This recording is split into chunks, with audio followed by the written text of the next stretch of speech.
અતિથિગણ, માન્ય શ્રી આચાર્ય શ્રી, મારા વાલા શિક્ષકગણ, ભાઈઓ તથા બહેનો, 26મી જાન્યુઆરીએ આપણો રાષ્ટ્રીય તહેવાર છે. 15મી ઓગસ્ટ 1947ના દિવસે આપણો દેશ આઝાદ થયો.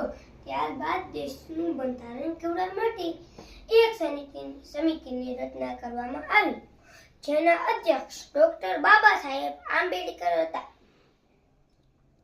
આ બંધારણ 26 જાન્યુઆરી 1950ના રોજ અમલમાં આવ્યું.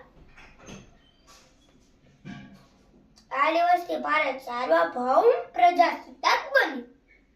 ત્યારથી દર વર્ષ આ તહેવાર ઉજવાય છે.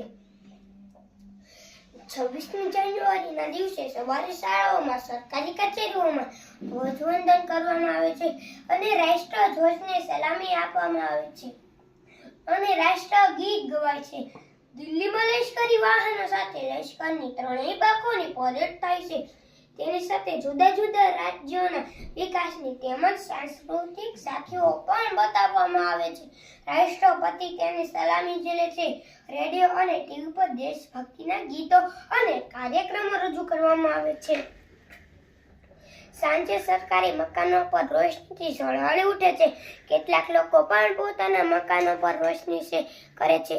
પ્રજાસત્તાક દિન રાષ્ટ્રીય ભાવનાની પ્રેરણા આપતો તહેવાર છે. અસ્તુ આભાર. જય હિન્દ, જય ભારત.